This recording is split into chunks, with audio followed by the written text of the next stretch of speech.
Halo semua, balik lagi di channel Toraokun. Sebelum pembahasannya dimulai, silahkan klik tombol subscribe dan aktifkan lonceng notifikasinya supaya kalian gak ketinggalan info dan teori terbaru dari Mimin.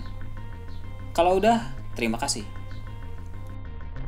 Perang Wano yang sedang berlangsung di Pulau Onigashima semakin panas seiring berjalannya waktu. Di sana, beberapa nama dengan status kaisar ikut serta dalam pertempuran. Ada Luffy yang diakui sebagai kaisar kelima oleh Morgans dalam koran World Economic Journal. Dan ada juga Kaido serta Big Mom yang memang memegang gelar sebagai Yonko. Kehadiran mereka beserta para karakter kuat yang lain membuat Perang Wano menjadi pertempuran besar.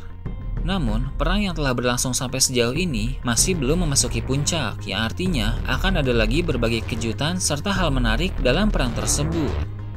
Orang-orang dari luar Wano masih sangat berpotensi untuk ikut ke dalam pertempuran, karena perang tersebut digadang-gadang akan lebih seru dibanding perang Marineford. Dalam video kali ini, channel Toraokun akan membahas tentang berkumpulnya 5 kaisar yang akan menentukan akhir cerita One Piece.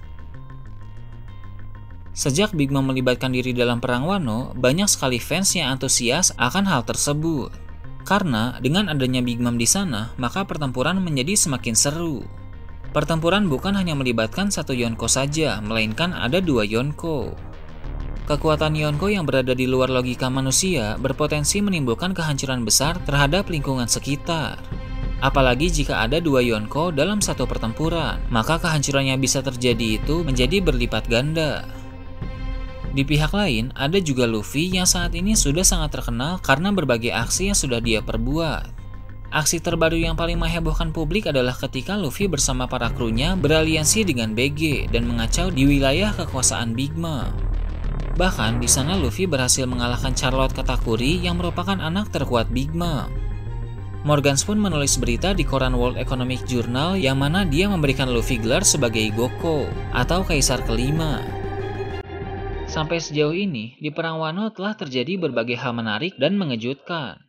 Mulai dari pertarungan panas, pengkhianatan, sampai Kaido yang mengangkat Pulau Onigashima dengan teknik awan api.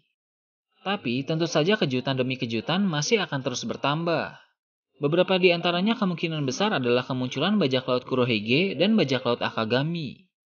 Kedatangan Kurohige dan Shanks ke sana pasti memiliki alasan tersendiri.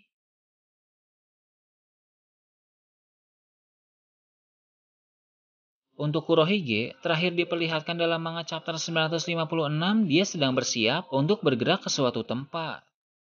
Diketahui Kurohige mengincar sesuatu yang menurutnya akan sayang bila jatuh ke tangan angkatan laut. Membaca keseluruhan chapter tersebut menimbulkan 2 kemungkinan.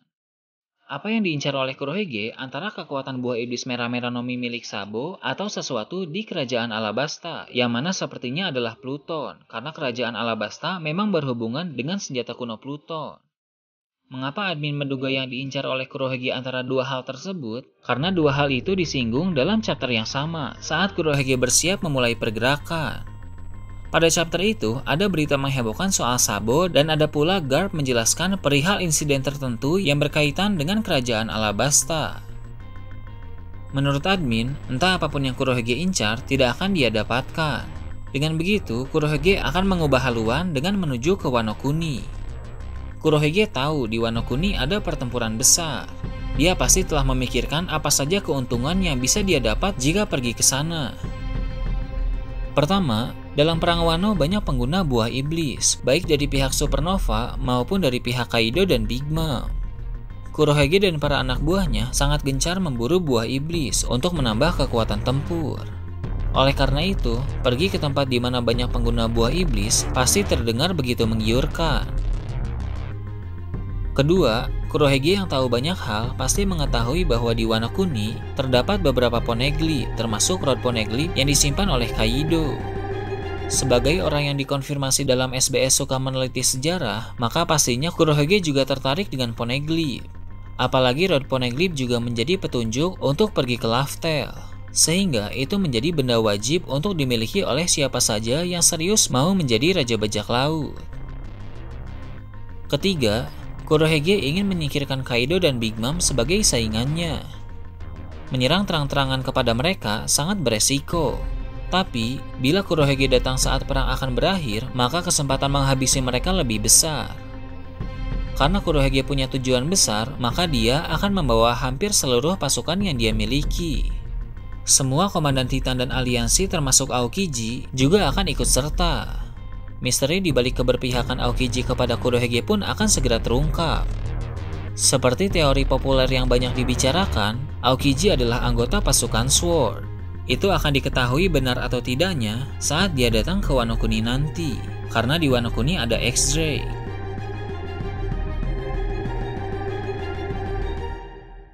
Kemudian kemunculan Shanks. Terakhir diperlihatkan, Shanks sedang berbicara dengan Gorosei dalam manga chapter 907. Tidak diketahui detail yang mereka bicarakan, tapi yang pasti Shanks bermaksud membahas soal bajak laut tertentu. Sepertinya yang dibahas oleh Shanks adalah tentang bajak laut Rocks. Shanks mulai menyadari bahwa Kaido dan Big Mom bermaksud membangkitkan bajak laut Rocks untuk menguasai dunia. Shanks sudah memprediksi tentang hal tersebut. Mulai dari Luffy yang mengacau ke tempat Big Mom dan menuju ke Wano Kuni. Itu akan memancing Big Mom menyusul Luffy ke sana. Di sana, Big Mom akan bertemu dengan Kaido dan kemungkinan mereka akan bekerja sama. Hal itu pun terbukti benar. Sekarang kita tahu Kaido dan Big Mom benar-benar beraliansi. Lalu, pada saat Shanks membaca poster buronan terbaru Luffy, dia berkata bahwa mereka akan segera bertemu. Entah mereka akan bertemu di Wano atau setelah Wano, yang jelas pertemuan mereka tidak akan lama lagi karena mungkin Shanks merasa bahwa Luffy sudah pantas untuk bertemu dengannya. Atau bisa saja Shanks akan ke Wano tapi tidak akan bertatap muka dengan Luffy. Dia hanya membereskan beberapa kekacauan di sana.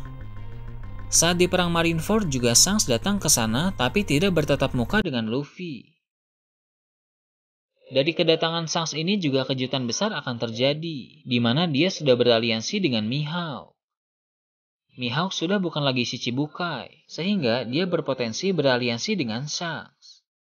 Di Wano Kuni juga banyak pengguna pedang hebat, sehingga Mihawk tertarik untuk ikut ke sana. Ini pun akan sesuai dengan perkataan Eiichiro Oda bahwa Perang Wano akan lebih dahsyat dari Perang Marineford karena menghadirkan banyak karakter penting.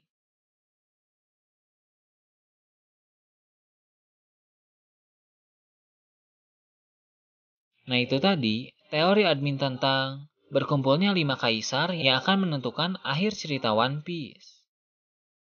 Gimana menurut kalian? Silahkan tulis di kolom komentar di bawah. Oke, segitu aja untuk pembahasan kali ini. Jangan lupa like, share, dan subscribe untuk video menarik selanjutnya. Gue Toraokun, Shambles.